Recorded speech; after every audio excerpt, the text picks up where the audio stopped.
Hello friends, welcome back to our channel. இன்றைக்கி நம்ம பார்க்க போகிறது என்ன அப்படின்னு பார்த்தீங்கன்னா, இட்டாலியில் இருக்கிற வெனிஸ் அப்படின்ற ஒரு நகரத்தில் இருக்கிற ஒரு மிகப்பெரிய ஒரு ஹாண்டட் ஒரு தீவை பற்றி தான் நம்ம பார்க்க போகிறோம். வீடியோ ஃபுல்லாக பார்க்குறதுக்கு முன்னாடி இது வரைக்கும் நம்ம சேனலை சப்ஸ்கிரைப் பண்ணல அப்படின்னா சப்ஸ்கிரைப் பண்ணிக்கோங்க, பெல் ஐக்கானை கிளிக் பண்ணிக்கோங்க. வாங்க வீடியோக்குள்ளே போகலாம்.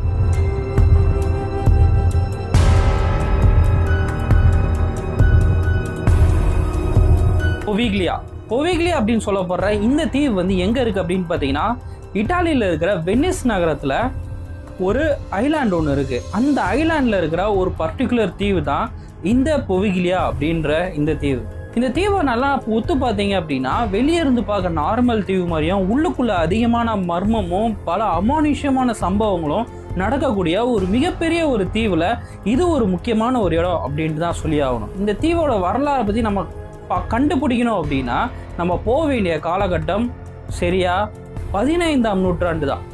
ஸோ 15ஆம் நூற்றாண்டு அந்த ஒரு காலகட்டத்தில் வந்து என்ன ஆயிருக்கு அப்படின்னு பார்த்தீங்கன்னா, ஒரு மிகப்பெரிய ஒரு போர் நடந்துட்டு இருக்க ஒரு காலகட்டம். அது மட்டும் இல்லாமல் பல குடும்பங்கள் வந்து தஞ்சம் புகுன்றதுக்காக பல பேர் வந்து வேறு நாட்டிலேருந்து கிளம்பி வேறு ஊர்களுக்கு வந்து போயிருக்கிறாங்க. அப்படி வந்து போகும்போது வந்து பார்த்திங்கன்னா, இட்டாலியில் வந்து நிறைய கிராமங்களும் வந்து உருவாச்சு. ஸோ அந்த கிராமங்கள் வந்து பார்த்திங்கன்னா கொஞ்ச காலத்தில் வந்து ஒரு மிகப்பெரிய ஒரு பேரழிவு வந்து சந்திச்சிச்சு அப்படின்னு தான் சொல்லி ஆகணும். அதுதான் பிளேக் அப்படிங்கிற ஒரு கொடூரமான ஒரு வைரஸ். ஸோ அந்த வைரஸ் வந்து பார்த்திங்கன்னா தாக்கி கிட்டத்தட்ட பல கோடி மக்கள் வந்து பார்த்திங்கன்னா டெமோக்ரஸி அந்த காலத்தில் ஒரு ஸ்தம்பிச்சு போக வச்ச ஒரு விஷயந்தான் இந்த பிளேக் வைரஸ். ஸோ இந்த பிளேக் வைரஸை வந்து பார்த்திங்கன்னா அந்த காலகட்டத்தில் வந்து பல பேர் வந்து இதனால் இறந்துருக்காங்க. ஸோ அப்படி இறந்து போன மக்கள் எல்லாருமே புதைக்க இடம் இல்லாமல் இவங்க புதைக்கிறதுக்காக இவங்க ரெடி பண்ண ஒரு இடம் தான் பொவிக்லியா அப்படிங்கிற இந்த தீவு. ஸோ யாராவது வந்து பார்த்திங்கன்னா காய்ச்சலில் உடம்பு சரியில்லாமல் கஷ்டப்பட்டுட்டு இருந்தாங்க அப்படின்னா எல்லாருமே அந்த பொவிக்லியா தீவுக்கு தான் அவங்க அனுப்புவாங்க. அங்கே வந்து பார்த்திங்கன்னா நிறைய மக்கள் வந்து அஸ்திகள் நிறைய பேரோட சாம்பல்கள் வந்து அங்கே இருந்திருக்கு. ஸோ இதில் இன்னொன்று ஒரு ஆச்சரியமான ஒரு விஷயம் என்ன அப்படின்னா, அந்த காலத்தில் நடந்த மிகப்பெரிய போர்களோ பல புராண கதைகளில் வந்து என்ன சொல்லியிருக்குது அப்படின்னு பார்த்திங்கன்னா, அந்த போர்களில் வந்து நிறைய பேர் வந்து பார்த்திங்கன்னா எதிரி நாட்டு ஆளுங்களை அந்த தீவுக்கு வந்து நைஸாக கொண்டு போயிட்டு சாவே அடிச்சிருக்கலாம் அப்படின்ட்டும் நிறையா கதைகள் இருக்குது. அங்கே இருக்கிற அஸ்திகள் நிறையா நெருப்பில் எரிஞ்ச பல போர் வீரர்கள் தான் அதில் இருந்திருக்கு அப்படின்னு சொல்கிறாங்க. இதனாலே அந்த தீவு வந்து பார்த்திங்கன்னா ஒரு பேய்கள் நடமாடும் ஒரு தீவில் ஒரு முக்கியமான ஒரு இடத்த பிடிக்குது அப்படின்னு தான் சொல்லி ஆகணும். ஸோ அது மட்டும் இல்லாமல் இந்த தீவுக்குள்ளே வந்து போகிறவங்க எல்லாருமே மர்மமான முறையில் காணாமல் போகிறாங்க அப்படின்ட்டோ மர்மமான சத்தங்கள் அவங்களுக்கு கேட்குது அப்படின்ட்டோ நிறையா கதைகள் வந்து அந்த காலத்தில் வளம் வந்துட்டு இருந்துச்சு. இந்த இடத்துல இருக்கிற கதைகள் எல்லாமே குறையணும், மக்கள் எல்லாருமே இந்த இடத்துக்கு போயிட்டு வசிக்கணும், இந்த இடத்த பற்றி பயப்படக்கூடாது அப்படின்றதுக்காக இட்டாலிய நாட்டு அரசாங்கம் வந்து என்ன பண்ணியிருக்கு அப்படின்னா 1920களில் அந்த பொவிக்லியா ஐலாண்டுக்கு நடுவுலேயே ஒரு மென்டல் ஹாஸ்பிட்டல் ஒன்று கட்டுறாங்க.